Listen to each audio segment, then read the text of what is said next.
আসুন, আমরা কেন ওলি আল্লাহর দরবারে যাই? ওলি আল্লাহদের পাওয়ার। এখন আমরা যদি বলি, এই ফাড়াতন মৌলবীগুলা বলবে নিজেদের বানায় কইছে, তো তাদের ওয়াহাবিদের একটা কিতাবও গিয়ে দেখি ওলি আল্লাহর পাওয়ারটা কদ্দূর। কি বলেন আপনারা? দেখবেন তো কেউ ডিফামের হোসেন লিখা কথা কই দিব, ও শুনলে কথা কই দিব, দেখবেন তো? আরো জোরে বলেন, দেখবেন তো? ওয়াহাবিদের কিতাব দিয়া প্রমাণ করব ওলি আল্লাহর আর ক্ষমতা আছে কি নাই। কথা কয় না। আসুন যায় আশরাফ আলী তানবী, দেওবন্দের প্রখ্যাত আলেম, ওয়াহাবিদের গুরু টাহুর, এত বড় মাওলানা এশিয়া মহাদেশের মধ্যে আর ছিল না। আশরাফ আলী তানবী একখানা কিতাব লিখেছেন, আল ইফাজাতুল ইয়াউমিয়া।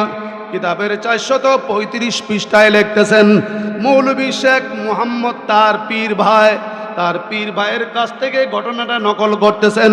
মৌলভী শেখ মুহাম্মদ বলেন, আমি দিল্লি থেকে গানপুরে রওনা হয়ে গেলাম, মক্কা শরীফ যাব।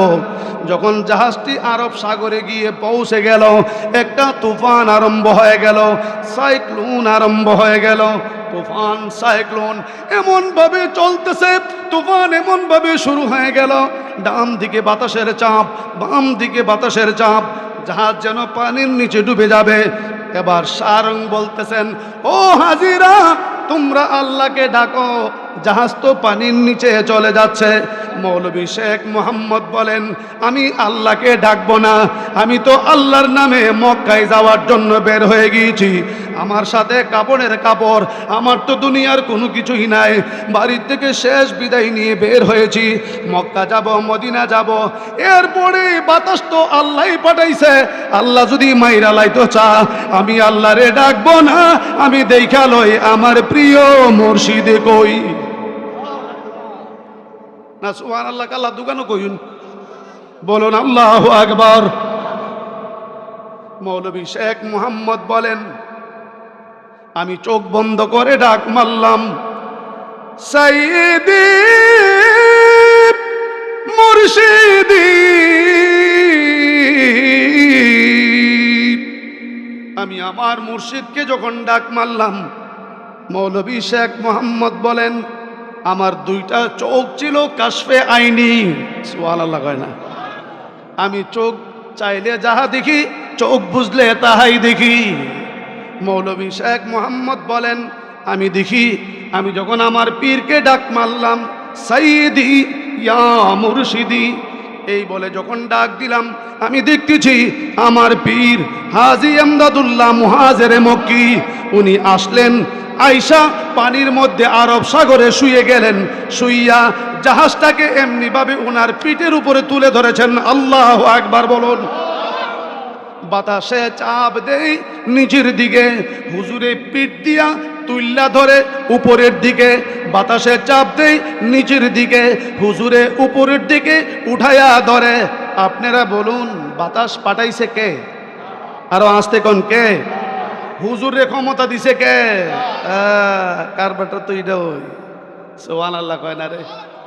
দয়াল মানুষ দিয়া মানুষ বানাও, মানুষ দিয়া মানুষ বানাও, তুমি থাকো কোন জায়গায়? তোমারই লীলা খেলা বোঝার সাথ আমার নাই। আদমের সৃজন করে রাখিলা জান্নাতে, কোন কারণে পাঠাইলা আবার দুনিয়াতে গো, আবার দুনিয়াতে?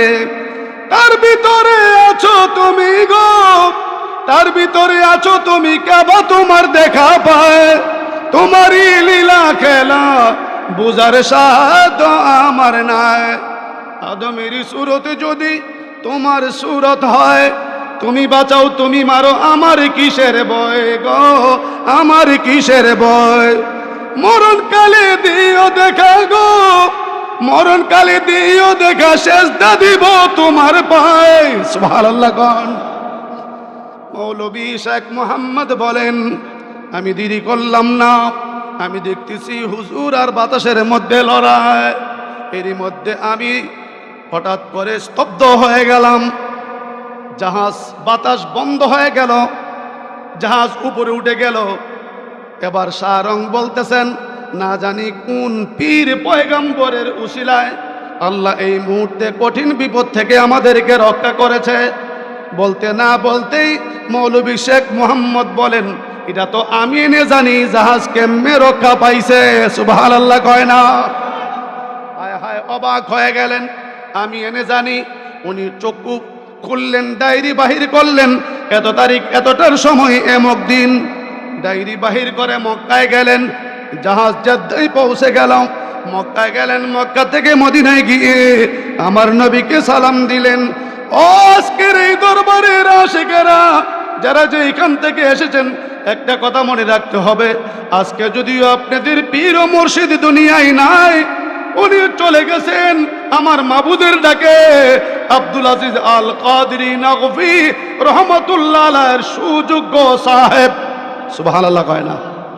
আবু সাইদ আল কাদরি রহমতুল্লাহ আলাইহ। এখানে যারা ভক্তবৃন্দরা রয়েছেন, মনে কইরেন না মাঠটা খালি রে। দুইজন আল্লাহর ওলি ওই মাঠটাকে বেষ্টন করে রুহানি ফয়েজ বিতরণ করে। আল্লাহু আকবার। আর জোরে বলুন ইয়া রাসূলুল্লাহ। মৌলভী শেখ মোহাম্মদ বলেন, আমি মদিনায় গেলাম। মদিনাতে দুনিয়ার বহু মানুষ যায়, রসুলকে সালাম দেয়। আল্লাহর জাতের কসম, বহু মানুষ আছে আমার নবীকে সালাম দেয়, সালাম দিতে দেরি হয়, নবীজির কণ্ঠের উত্তরের আওয়াজটা নিজে কানে শুনতে পায়। বাবারা খুব মনোযোগ। আল্লাহ আমি কাঙ্গালকে 7 বার মক্কা মদিনা নেওয়াইছে। বহু জায়গায় রওজাতে থাকতে গিয়া বহু পুলিশে বহু মোল্লা আমার গাড়ির মধ্যে আঘাত করেছে। আমি কেন দাঁড়াইয়া দাঁড়াইয়া কেঁদেছিলাম, বিচার দিয়েছিলাম, ইয়া রাসূলুল্লাহ উনজুর হালানা ইয়া হাবিবাল্লাহ। আমি কিসের পাগল গো, তুমি সারা জগতে কেউ জানে না। মৌলভী শেখ মোহাম্মদ বলেন, আমি মদিনার থেকে রওনা হয়ে গেলাম থানা বন্ধে। আমি আমার বাড়িতে যাব না, আমি আমার পীরের বাড়িতে যাব। পীরের বাড়িতে গিয়ে দেখব এর রহস্যটা কি। এই টাইমে হুজুর কোন জায়গায় ছিল? সুবহানাল্লাহ কি বলবেন না? মৌলভী শেখ মোহাম্মদ বলেন, আমি থানা বন্ধে আসলাম। আইসা দেখি হুজুরের কামরার ভিতরে ঢুকলাম, দেখি হুজুর কামরাতে নাই, খাদেম বসা। জিজ্ঞেস করলাম, ও খাদেম পীর ভাই, এত তারিখ এতটার সময় হুজুর কোন জায়গায় ছিল? কয়েকটা আশ্চর্য ঘটনা ঘটে গিয়েছিল। কি? হুজুর যখন বিছানা বসা রে, চোখ বন্ধ করে বসা, আত্মা হঠাৎ করে হুজুর কই ও। যখন হুজুর বললেন ও, আমি হুজুরের দিকে তাকাইলাম, তাকিয়ে দেখি বিছানা আছে, হুজুর নাই। বলে হুজুর কেমনে? Physical body, ethical body, causal body, স্টল বডি, আসলি বডি স্টেজে থাকবে, আসলি বডি থাকবে দাঁতমন্ডলের জমিনে, মেসালি বডি হাজার হাজার মুরিদের ঘরের ভিতরে। আল্লাহু আকবার বলো। খুব মনোযোগ, খুব মনোযোগ। সমস্যা সমস্যা খুব মনোযোগ। মৌলভী শেখ মোহাম্মদ বলেন, আমি জিজ্ঞেস করলাম, বলো তো হুজুর এই টাইমে? ও আশ্চর্য, হুজুর বিছানায় নাই। একটু পরে হুজুর আসলো। খাদেম বলতেছেন মৌলভী শেখ মোহাম্মদকে, একটু পরে হুজুর আসলো। হুজুর এসেই আমাকে বলতেছেন, বাবুজি আমার পিঠের মধ্যে একটু তৈল মালিশ করে দাও। আমি হুজুরের পিঠের মধ্যে একটু তৈল মালিশ করতে যাওয়ার আগেই হুজুর আমাকে বলতেছেন, বাবা আমার পাঞ্জাবিটা লুঙ্গিটা একটু ধুয়ে দাও। আমি দেখলাম হুজুরের পাঞ্জাবিটা লুঙ্গিটা ভিজা। আমাকে কাপড়টা পাল্টায়া চেঞ্জ করে বললেন, তুমি ধুয়ে দাও। আমি যখন ধুইতে গেলাম, আমি দেখি হুজুরের পাঞ্জাবির মধ্যে, লুঙ্গির মধ্যে আরব সাগরের লুনা পানির গন্ধ লাগতেছে। আমি কাপড়টা ধুয়ে দিলাম। হুজুর বলেন, বাবা আমার পিঠের মধ্যে একটু তৈল মালিশ করে দাও। আমি যখন হুজুরের পিঠের মধ্যে তৈল মালিশ করতে গেলাম, হুজুর বলে চিৎকার করে। আমি বললাম, বাবাজি জীবনে কোনোদিন মেহনতের কাজ করেন না রে, দাঁতমন্ডলের আশিকেরা আইসো, একটু ওলি আল্লাহর সোহবত দিয়া যাও। যার মুর্শিদ নাই রে, সে জানে কত বড় যন্ত্রণা রে। পাগলেরা, হুজুর আপনার চোখে পানি কেন? আমিও তো জানি। আমার বাবা ছিল আমার মুর্শিদ, আমার বাবা মান্নান শাহ রহমাতুল্লাহ আলাইহ। হারাইলে বুঝে রে এই জগতে তার মতো এতিম আর কেহ নাই। দুনিয়ার সব মায়া যখন শেষ হয়ে যায়, রাত যখন গভীর হয়, আপনার আপন পীর চক্ষু বন্ধ করে হাত তুলে মাবুদের দরবারে হাজার হাজার মুরিদের জন্য মাবুদের দরবারে নালিশ পেশ করে। দুনিয়ার সব দুয়ার দরজা বন্ধ হয়ে গেলে রে তরিকতের পীর মাশায়েখের দুয়ার দরজা জীবনেও বন্ধ হয় না, ঠিক কিনা বলুন?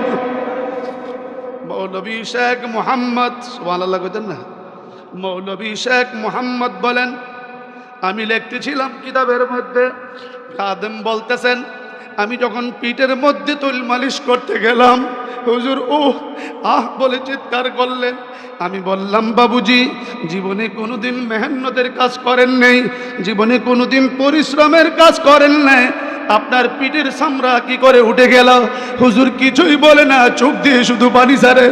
দ্বিতীয়বার বললাম হুজুর কিছুই বলে না। তৃতীয়বার বলার পরে কয় তোমার একজন পীর ভাই আরব সাগরে জাহাজের মধ্যে বিপদে পড়ে গেছে। বিপদে পড়ে যখন আমারে ডাক মারছে, আমি আর থাকতে পারি নাই, তাকে বাঁচাইতে গিয়ে আমি আরব সাগরে পানির মধ্যে শুয়ে গিয়েছিলাম। জাহাজের লোহার ধাক্কা দুই জায়গায় আমার পিঠের মধ্যে লাগছে, আমার পিঠের চামড়া উঠে গেছে।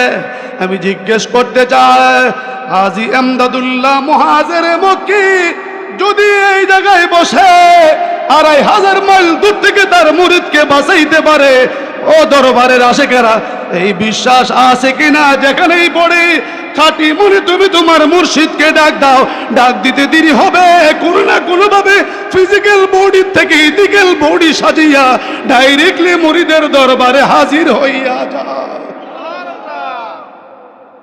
আমরা ওলি আল্লাহর দরবারে থাকতে চাই কি চাই না?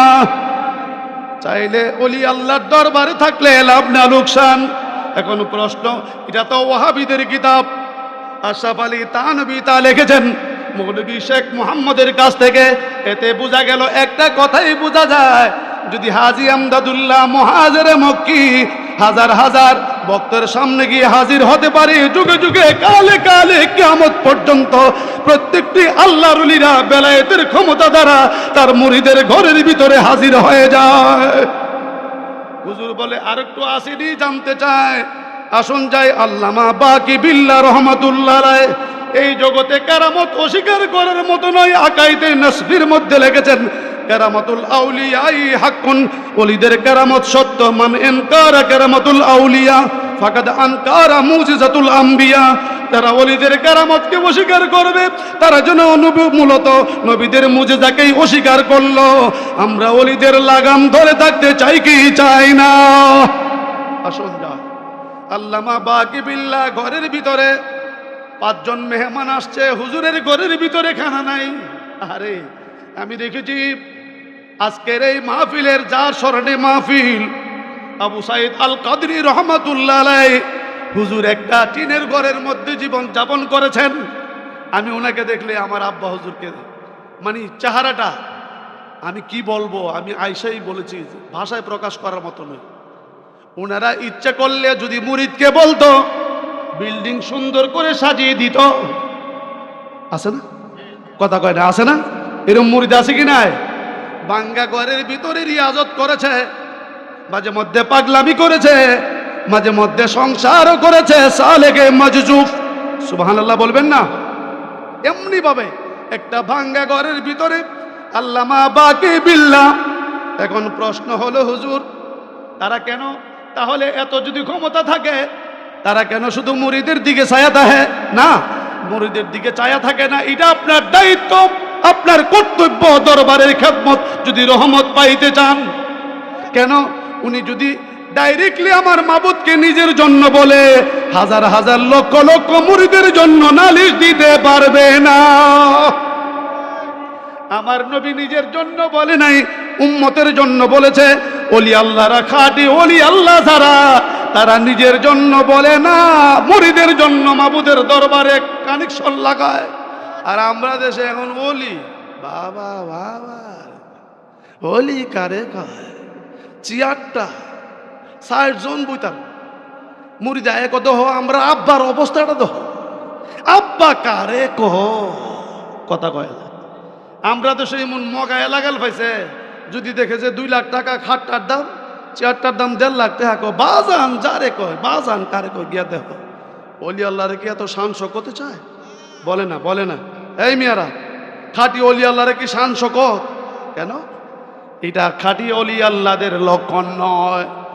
আমরা যাদেরকে নিয়ে আলোচনা করি, কোন অলি আল্লাহদের জীবনীতে এমন পাওয়া যায় না